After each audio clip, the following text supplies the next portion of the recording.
This evidence was enough to strongly indicate that Mario was present at both the apartment and the river around the time of Cecilia's disappearance and death.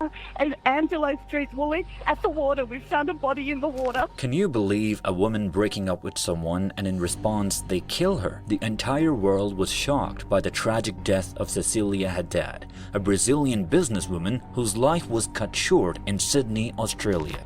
My husband's so sad. I'm holding my God. So the body is floating upside down in the water. Demise captured global attention. It was a tale of love, betrayal, and ultimately justice. But who exactly was Cecilia Haddad? The 38-year-old Cecilia Haddad was a vibrant and ambitious woman from Brazil. Known as intelligent and driven, she pursued a successful career in the mining industry, showcasing her determination and expertise. She had immigrated a few years ago to Australia and started a new life. But then everything changed. On April 29, 2018, Cecilia's lifeless body was discovered face down in the Lane Cove River, Sydney.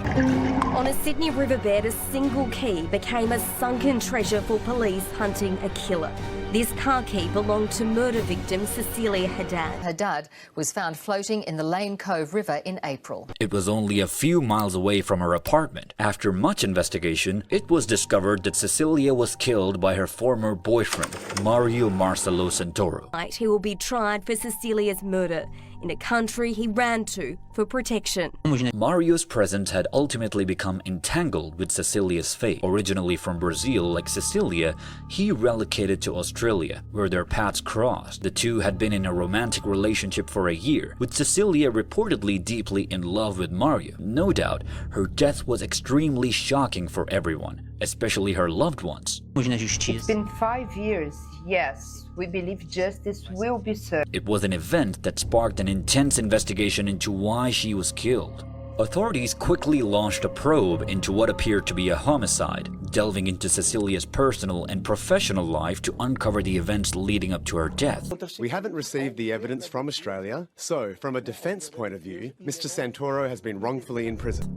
By Sydney detectives will now be laid bare in a Brazilian courtroom. The front and back CCTV camera footage of Cecilia's apartment was tracked to know Maria's movements before and after her death. As details emerged, suspicions began to roam around Mario, her former boyfriend, raising questions about the nature of their relationship and the events leading to Cecilia's untimely end. As more evidence pointed towards Santoro being involved, the police quickly caught him. In a dramatic turn of events, Mario was arrested in Rio de Janeiro, Brazil, where he had fled after the next day when Cecilia's body was discovered in the river. The arrest marked a significant breakthrough in the case, bringing hope for justice for Cecilia. He was captured on security camera with wet, bare feet. His DNA linked to shoes left behind on the riverbank. According to details, after examining thousands of messages and hearing from friends and family, Australian law enforcement found that Cecilia had ended her relationship with Mario during their time in Australia. Mario didn't accept it and wanted to continue his relationship with her. Because of Cecilia's decision, around 10 days before the unfortunate event, she told Mario that he had to move out of her apartment. She even threatened to call the police if he didn't leave. This information was shared by John Edwards, an Australian detective. Where he's looking for somewhere to dump the body. Cecilia was serious about her decision, so much so that she temporarily stayed with friends to avoid any further conflict with Mario. This shows how determined she was to end the relationship and move forward with her life. Despite giving Mario a chance to leave peacefully, he didn't comply with her request, which likely added to their tension. This whole situation had brought immense distress to Cecilia. According to her friends, Cecilia and Mario were Brazilian citizens, so she didn't want to contact the police about this matter, as he would have a report in Australia. She just wanted him to leave her. But despite being pushed by her friends to get help, assuming Mario might harm her physically, she was persistent that he would never hurt her. Investigators tracked Mario's cell phone and found that he had been at Cecilia's apartment and near the river where her body was discovered. They also found some sand and plants from the river area in Cecilia's car, which Mario was witnessed driving in security camera footage. The effort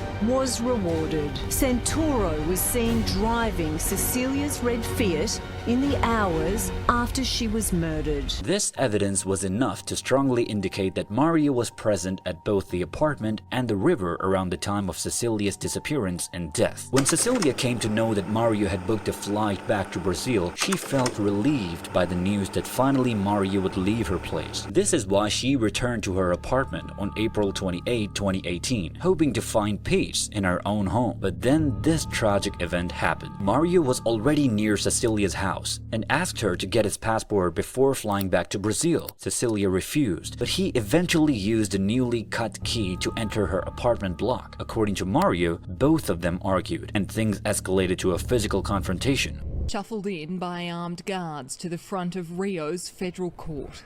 It's been years since Australia has seen accused killer Marcelo Santoro, and today, dressed in casual clothes, he delivered a serious blow. He would tell the court that he had gone to her apartment uninvited on that fateful Saturday morning. Mario confessed that he had grabbed Cecilia's neck and squeezed tightly until she became unconscious in his arms. The two had argued, and that he had reached out and grabbed her around the neck. This fatal encounter occurred shortly after 10 a.m. that morning, when Mario confronted Cecilia inside her home. It was the end of Cecilia's life. Police worked for months to gather evidence against Mario, who escaped to Brazil just 36 hours after killing Cecilia. They interviewed friends and family to understand her relationship with Mario. Despite having strong evidence, they faced a major problem. What was it? Australia and Brazil did not have an agreement to send criminals between them. This meant they couldn't arrest Mario for Cecilia's murder in Australia. So, an international search began involving Interpol, Australian and Brazilian authorities. It took 3 months to catch Mario, but even then, things weren't easy. 4 years later, in June 2023, Mario finally faced trial for Cecilia's murder. Ajudado ele em tudo, não precisava ajudar em mais nada. Ela só queria ele fora do apartamento e ele não saiu do apartamento. Legal proceedings against Mario unfolded as prosecutors built their case, presenting evidence linking him to Cecilia's murder. The trial was watched closely by many. Disse que estrangulou a ex-namorada no momento de transtorno. Por isso que eu peço, eu sei que perdoar não faz esquecer, mas cura, entendeu?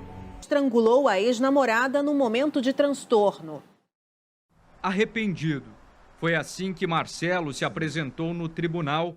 O engenheiro chorou durante o depoimento e pediu perdão à família de Cecília. Por isso que eu peço, eu sei que perdoar não faz esquecer, mas cura, entendeu? O engenheiro afirmou que ficou transtornado no meio da discussão e fugiu para o Brasil por não saber o que fazer.